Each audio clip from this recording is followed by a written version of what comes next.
Welcome to the Survive, Scale, Soar podcast. Hear and learn through the success of others how to build the life and business you deserve. Learn to overcome failure, what it means to seek out growth, and how to become the best possible version of yourself.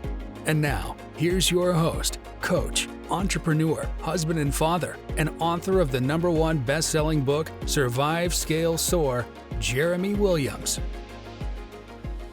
And welcome back to the Survive, Scale, Soar podcast. I'm your host, Jeremy, and today is another success talk.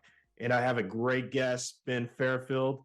I've known this guy for some time, and he's done some really amazing things in his industry. Currently, he serves as the vice president of region development at RE/MAX. I've known him through expansion work with Keller Williams Realty. He's a John Maxwell coach. He's certified coaches all across the world as a part of Success Magazine's Success Coaching Company. He trains, he teaches, he consults with all organizations of all sizes across the country. He built the largest Century 21 franchise in the world. He's a pilot and air traffic controller by trade, a father, a husband. Man, we could spend a whole podcast introducing this guy. Ben, welcome to the show. Hey, Jeremy, thanks so much. Awesome to be with you. I love what the show's doing, and I was honored to be able to come on and have a conversation with you. So tell me a little bit before we jump into some questions. Vice President of Region Development at RE/MAX. What are you doing in that role?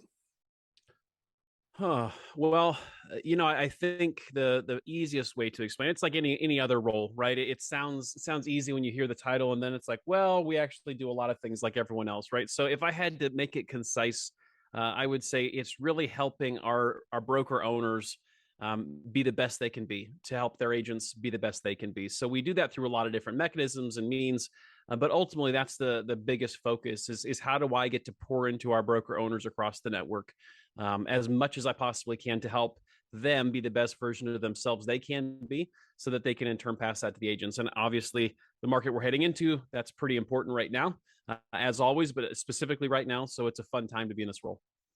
Awesome. So I do want to talk about the market at some point. And, if anybody's going to be qualified for that job, it's you, Ben. I've witnessed it and seen you pour into lives and change not only businesses, but lives. Ben, I want to ask you, and this is a question I get often, and it's how do I become successful as a business owner?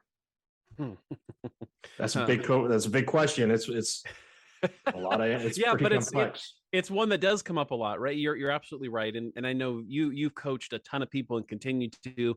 I've coached a few people over the years, and we hear it a lot, right? And I think the place most people miss right off the bat is they're looking at someone else's success and wanting that, not thinking about all the pain, the blood, the sweat, and the tears, and the consistency and the boredom that it took to get to that level of success, right? It's easy to want what we see on stage. It's not so easy to want the process it took to get there. So I think as cliche and corny as it may be, I think the biggest thing that comes down to, if anybody wants to have success in anything, you got to know why you want it. And I'm not saying I'm all about the why, don't get me wrong, but I know that's kind of overused, but what the heck are you doing it for? Because you're going to get past the honeymoon phase when you lose the energy in which you were feeling when you set the goal. And how do you keep going? And that's the #1 thing that you and I have seen for years in people who are incredibly successful. They just keep going. They're persistent. They're consistent. They don't stop. They fall down. They get back up. They try again. That something doesn't work. That's okay. They regroup. They try a different approach, but they keep pushing forward. It's been said a long time ago, you can't beat someone who won't quit. I think that's the first step, because the good news for me, at least, I was going to say for you, but you're actually more talented than I am. The good news is that persistence beats talent every time. So the most successful people in the world are typically not the most talented. They're not typically the smartest. I'm not saying they're not smart, but there are a lot of other people who are less successful who have more natural ability, but they give up too soon. They don't continue doing the fundamentals or the things that get them to where they want to go. And the persistence, man, it's been really good for me, because I'm not the sharpest knife in the drawer, but I just don't stop. I'm like a dog on a bone. And as a result, you can pretty much figure out how to get anywhere you want to go if you're willing to give it enough time. Yeah, time is a big part of that. I had a conversation recently with somebody about that, and it's like that flash in the frying pan. It's just, people want that. They want it. It's like going through a fast food drive-through at McDonald's, and you order your hamburger, 30 seconds later they're chunking it into the car. We want those type of results. And the reality is it takes time. And you're right. I think people see, especially in our world, you go to conferences and you see these people doing these huge numbers on the stages, and they're talking, and sometimes they're talking these huge generalizations, and it's hard for that person in the audience to understand. That took a lot of work. There was a lot of sacrifice. There might have been broken relationships and marriages, and always see, yeah, and we always see the tip of the iceberg where that's above the water, and that's all we get to see. And sometimes that'll misconstrue what we define success as for ourselves. And I think the other thing you pointed to, and I want to ask you about this, is you can have the business, you can have the numbers and be successful, yet not happy. How does happiness play a role in this? Yeah, absolutely. I was with Tony Robbins. This was, a long time ago. Small group. It was not one-on-one, but it was a pretty small group, fairly intimate. And he said something that struck me to the core. And this was about the time that Robin Williams took his own life. And he said that success without happiness is the ultimate failure. And I've never, ever forgotten that, because he used Robin as an example. Robin Williams' goals were to make people laugh, to be on TV, to be an actor in movies, to win an Oscar. Like, he had these goals. He accomplished every single one. And his story ended with him taking his own life. So he wasn't happy. He was trying to fill this void that he had with accomplishment, and it never was enough. And tragically, it ended the way it did. And I'll never forget him saying that, because more is an empty promise. And that's what a lot of people are fueled by. In the absence of knowing what the heck they're working towards, the answer is always just more. And the problem with more is once you get there, it's empty, it's meaningless. There's nothing there. And so, I always, for myself and for those that I work with, I'm always looking at what's the significance factor. Like, I think happiness comes when significance is reached. Like, significance is key. What's significant about what you're doing? Because then you're going to find fulfillment, and fulfillment brings happiness. Like, all these things are interconnected, but I think that, like you're saying, it's easy to look at what people have and want to chase after that. We don't like the process of getting there, or we don't know why it's important enough for us personally to go through the pain and the boredom and all the other things to get there. So I think the happiness component, the fulfillment, like understanding what's really behind this for you, is absolutely key, or else you're going to give up. And I think that's another thing that people stumble on. They look at success. And you've seen this with people and agents you've coached too. They see these big numbers that they want to throw out, and it has nothing. I'm not saying they can't accomplish it, but they want to go from 0 to 100 miles an hour in 10 days, to your point of the drive-through. They want to get there really, really fast. And what they don't understand is that nothing that comes that fast typically lasts. Like, it just doesn't, right? So if you try to shortcut your way to get somewhere, it's not going to be sustainable likely. So really helping people when they look at some big goal, it's great to have big goals, but break it down to the point where all you're worrying about is, what do I need to do today? Then what am I going to do tomorrow? And then what do I need to do the next day? And just day at a time, week at a time, month at a time, chunk it down until you get to this big goal. Don't let it overwhelm you, but it's got to be for the right reason. You've got to have a purpose behind what you're doing. So you mentioned in their process, and there is that process to get from start to finish or beyond finish. Why do you think people hesitate taking on the process? What drives people away from not wanting to participate in a process that's going to serve them better and serve their families better? What drives them away from that? I think there's probably multiple answers to that. I think the ones that come to my mind first, one of the first things that comes to my mind would be this, that the process requires consistent activity. And as human beings, we're not wired typically well when it comes to doing things consistently over time. Right? Think about New Year's resolutions. Most of them are in the bag and in the can by mid-February at the latest. Some of them sooner. Day 2. Yeah, right. So we love the idea, but we never connected with what the idea means to us and why it's important to us, and so we quit. So I think part of it, the process, it just gets boring. We both worked at Keller Williams, and I learned a ton from Gary. I'll forever be grateful for my time there and what I learned there. And one thing he said from stage a long time ago is that success is incredibly boring because it's simply the repetition of the fundamentals. That's why most people don't achieve it. Money is in the mundane, right? Yes, absolutely. Because they're looking for the next shiny object, the next cool thing, the sizzle. And then they get the steak and they're like, oh, but the sizzle sounded good. Like they don't love the process. And when we all can find a way to be in love with the process and to get right with the process, and so we can stay consistent with the process, then the sky's the limit. Until then, we'll keep chasing our tails. So I think the first thing that comes to mind is they don't like the boredom that comes with it, the consistency that's required. I think another thing that prohibits a lot of people from going down that path is process requires that we maybe shake things up, maybe look at things a little bit differently, and that's not comfortable. And so I actually was on another podcast yesterday. We were talking about this for agents that, you know as well as I do, there's a lot of agents right now that are starting to realize how little they had to do with their success the last 24 months. Like they bought their own press. They were drunk on their own success. They thought they were God's gift to real estate. And now they're like, okay, so interest rates I sold their house in 3 hours and I had 50 offers and I worked so hard. Yeah. And it's because all the things I did is we beat our chest, right? And then we're looking around going, okay, interest rates are 7%, inflation's going up, units are down 20+% nationwide. Now I'm realizing how little I had to do with that. So the last 24 months, to all the agents listening, last 24 months were a gift. And I hope you got a huge gift. I genuinely do. That's great. But for business planning for 2023 and for any kind of forward thinking, what I'm telling everybody I'm working with is remove the last 24 months, go back 36 months and before, and what were you doing then? What was working then? Because what was working then in what we know as a more normal market is what is likely to be better and work now to give you some more predictable results. But again, that requires change. That requires that I have to own the fact that I didn't create a lot of the success I've appreciated the last 18 to 24 months. I got to check my ego there. I got to be okay with that. And then go back to really evaluating what was I doing before? What was getting me the results that I could predict and count on before? And let's start doing those things again.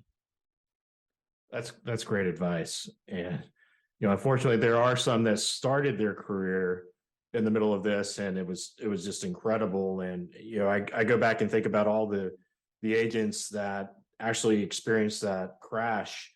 Back for us, it was 2008 to 2010. Yep. It really probably started 2006, impacting our country, and how few of those agents are still around. And you look at all the people that came in after that never had that experience. For me, and the perspective I'm able to give, and I know you've probably been able to give, is it's going to be okay. Yeah. You just got to go back to the fundamentals. It's not chasing the shiny object, or there's millions of calls I get every day. Try this and try that and try this. Yeah, and it's for like, 1995. Right. A reoccurring payment. It's one of those things that's just go back to the basics and trust in that, and trust, and I believe you got to trust in yourself and have that faith that if I go back to those things and I stay consistent, and I also like to throw in the word intentional, you got to be intentional with that consistency, is that some really good things could happen. Those that don't, they're going to struggle. So saying that, what is your outlook on the market right now? If you had a crystal ball, I wish we all did. Like, what do you think is happening in the market? Where do you see it going?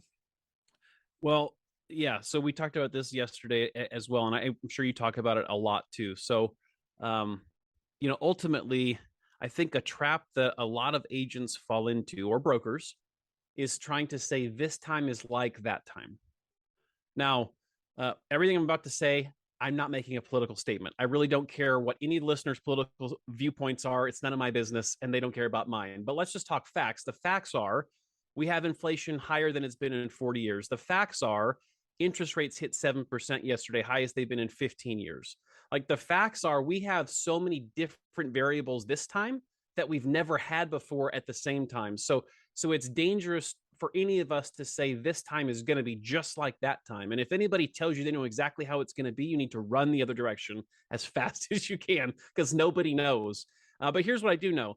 I know the last time when we got into trouble, most homeowners were underwater, meaning equity. They didn't have equity. Right now, we have some of the highest percentage of homeowner equity by across the population and individually than we ever have had in the history of measuring. So that's a positive thing. That's going well for us, right? We also have somewhat of an undersupplied market. So still at this point, I mean, today's the 30th, we're recording on the 30th of September. At this point, demand is still higher than supply. So that's a good thing for our market going forward. I think that's why we're seeing pricing hold, even though units are down approximately 20% across NAR. Going forward, though, what we also have heard, and I know you watch this, I watch it every single day. I've got 3 TVs that always have the economic stuff going on because I just want to hear what's happening. I want to get a head start on where this is going. The Fed has come out and blatantly said we'll continue to hit rates until we get inflation under control. And if we're watching inflation, the CPI, it's not going down, it's going up. So what that tells us, they've already done 3 rate hikes. They've not put a dent in it yet. So if I'm a betting man, my bet is rates are going up. Now, I could be completely wrong. You may send this to me next year and go, neener, you missed it. I'd welcome that. I hope I'm wrong. But for the last 6 months, I've been saying I wouldn't be surprised if rates get to 8% by the end of this year. Now, who knows if that's the case or not? Maybe they'll only get to 7.5. I don't know. But if I'm a betting man based on everything we're seeing, rates are likely going up. Money's getting more expensive. And then cost of living is already more expensive. So for me, here's what I'm seeing going forward. If I'm an experienced agent, I'm going to be concerned, and I'm going to turn that concern into action. I'm going to reevaluate my business. I'm going to strategize for this year. I'm going to adapt to the market that I'm in and going into. I'm going to be okay. I just have to change what I'm doing. And I probably, to your point, have to go back to some of the fundamentals. I have to get back to actually doing the things that helped me build this career in real estate. If I'm a newer agent, I'm going to go find an agent who's been through 2008. I'm going to go find an agent who's been through all these other times. And I'm going to sit at their feet and say, tell me everything you know. I'll co-list with you. I'll give you a referral. I don't care what I have to do, but I want to learn from your experience so I don't have to have the same pain or as much of it going into this uncertain market. So, I mean, clearly we have a ton of agents, right? And I know you see this, Jeremy, like I wish we could raise the bar, the entry bar for realtors. Now, I know that's never going to happen because NAR makes their money on a membership basis, but I'm sure you saw this stat. As of June 30th this year, there was 1.6 million realtor members. 1.6 million realtor members. Here's the interesting thing. Through the first 6 months, the same time period, only 8% of that realtor population had sold more than 4 homes. There's 1.6 million realtors and only 8% had sold more than 4 homes year to date. Like, to me, that tells me that there are way too many people with the title of realtor on their business card. To me, though, it speaks of opportunity. And this is why I think there's opportunity is, when I was in the leadership role and we were evaluating our market, it was amazing the number of transaction units. There'd be like 2,000 or 3,000 transaction units in the market area that were agents that did 1 or 2 transactions. And if I'm sitting here and I'm thinking, this is going to be my career, this is what I want to do, this is where I want to have my legacy and impact, is I'm going to go find out what I need to do so those individuals don't take from the bigger share of the pie. Yep. I mean, there's thousands of units, lots of opportunity. And that's exactly where I was going next, right? That's the good news part of this. So when I'm talking to these agents, I see huge opportunity for this reason. First off, there are a lot of people playing real estate agent. And what you and I both know, we've been through multiple of these shifts. And this is my 17th year as a broker. We've been through multiple of these. As the market tightens up, the hobbyists get out. So we know that's likely in our future. We're going to see a decline in membership. I don't know if that's today, tomorrow, a year from now. I don't know when, but statistically, typically, the number of agents goes down. So for me, if I'm an agent in the market, I'm doubling down on my prospecting activity. I'm doubling down on my marketing to my database, my group of people. Because what I understand is, even in the worst market of all time, the worst recorded market of all time, this big recession of 2008 that we talked about, people still bought and sold homes. In the worst market of all time, there were still people making great money and agents able to help a lot of families. So it's not about if I'm going to get a unit. It's about what do I need to do to get my share of the units that are going to be there, and just block out the rest of it because it's noise. Well, there's a little company that was like seventh in the country that went to number one during that time, right? Right. But there again, it's focus on who you are, who your avatar is, who you help, what makes you unique and what you're good at, and spend 80% or more of your time, energy, and effort there. And ignore the rest of it. Like there are gonna be all kinds of like I'm telling people right now too, you got to go back and focus on what you can control. You and I and the rest of the people listening, we can't control rates. We can't control inflation. We can't control pricing. We can't control how many homes are sold. What we can control is how many of the homes sold have our name by them. So focus on what you can control and block out the rest of the noise. And when you do that and put your head down, you'll come out stronger from this time than you were going into it. And I think it gives you a peace too. I was talking with somebody this last week that was looking at coaching with me, and part of the struggle was just the vast amount of information that's out there, and all the different mediums that's coming through, the television, social media, email, phone calls, text. And that was what I told her. I said, you just got to shut all that stuff down and just come, from out here to right here. And she said, I've never had anybody explain it to me that way. And she goes, I feel so much better. I feel at peace at this rather than fearful of it. Absolutely. There's no reason to get fearful. What we know is that when people say I'm stressed out, that's just a version of fear. And there's a lot of agents who are being stressed out. I personally believe the number one thing that agents are terrified of right now is not knowing how to have the same success next year that they've experienced this year and the last year. They don't know how to do it. That doesn't mean they can't do it, but they don't know how. And there's so many agents out there that don't have anyone guiding them through that process. So that's why I love this podcast and what you're doing with your company, because there's a lot of talented people out there that just need a little bit of direction. They just need a little bit of a partner walking through it with them. They have the talent and the ability. They just need somebody to point which direction they should be looking, to maybe kind of point out what's that opportunity over there on that hill. Then they'll chart their own course and they'll get there. But don't shrink back. In times like this is the time to lean in. This is the time to double down, in my opinion. I love markets like this because I've built companies in markets like this bigger and more than we did in a good market. As an agent, I built market share stronger and deeper than I did in a good market in markets like this. Like huge opportunity. But again, it's all dependent upon how we see it. It depends on what lens we're looking through when we look at it. Some are going to look at it and be fearful, and some are going to look at it and see opportunity and run towards it. Yeah, the perception that we create is the reality that we live in. Absolutely. I mean, one little quick story. You've seen Hunt for Red October, I assume, because you seem like a guy that has good taste in movies. So one of my all-time favorite movies, and if you remember that scene, and those if you haven't seen it, I'm just going to go quick, but you'll be able to get the point. Sean Connery is the Russian captain. He's defecting to the U.S., and he's on board with Jack Ryan, the character, and they're in the submarine, and the other Russian sub now is aware of what's happening, and they're trying to sink the sub that he's defected with, because it's the high-class, high-technology sub that he's trying to give to the U.S. Of course, Russia doesn't want that to happen, and so they're firing on their own submarine. And Sean Connery's there, and he makes a bold move. A missile, or a torpedo is shot at them. And he makes a really bold move. And what is he? Do you remember that scene? He does something completely counterintuitive. He tells Jack Ryan, steer into it. Or torpedoes coming at him. And most instinctively, for most of us, we would say, try to get away from it, get out of its path, go backwards, go sideways, do something. Sean Connery says, no, turn into it. Because it confuses the radar. And sure enough, it glances off the front. They don't blow up. And I won't ruin the rest of the movie, but you should watch it if you haven't. Point being, though, we need to look at the market we're going into just like that torpedo. There are going to be a lot of our competition. And I feel bad even calling them competition. There's going to be a lot of other people who have a license who are instinctively going to put their head in the sand, try to go left or right, or try to run away. The people who are going to win are the ones who turn into the adversity, lean into it, and go straight for it. You're not going to lose. You can't lose because you're going in the right direction. You're moving to where the market is going.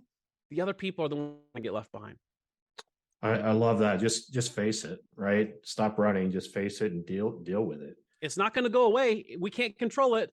So we might as well just suck it up, Buttercup. I've got 3 signs over there that staff people have gotten for me because I guess I say it a lot. But suck it up, Buttercup. Like, lean into it. This is what it is. Make the best of it. Find the opportunity and move forward. One foot in front of the other. Yeah, I always say you can be a complainer or you could be a problem solver. One gets paid more. You get to be a winner or a whiner. Yeah.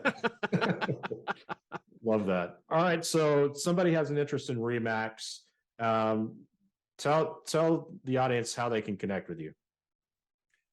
Yeah, I think the best way, and we do a ton of stuff, and it's not just Remax, right? So if people want to be, we have training all the time going on. I've got YouTube and really active on social media. If you go to benfairfield.com, you can see a link to the link tree where you can see all the spots to connect with me. Would love to connect with people regardless of industry, company, brand. We're all humans first, realtors second, brand third. So don't care what brand or company people are with, just love being able to connect with people who are like-minded. And so I'm really happy to have been on here today. Well, Ben, thank you for coming on, and I appreciate it. I know there were some valuable nuggets I took myself, and I'll be going back, re-listening, and writing down some of those saying winners or wieners. So, great stuff, and I appreciate your time, and I know that those listening will find great value in it. Awesome. Thanks so much for having me. All right, till next time, onward and upward. Thank you for listening to the Survive, Scale, Soar podcast. If you heard something that made a difference in your life today, share it with someone that might benefit, and subscribe so you don't miss the next episode. Learn more about the host of this podcast and coaching services offered by Red Hawk Coaching by visiting www.redhawkcoaching.com.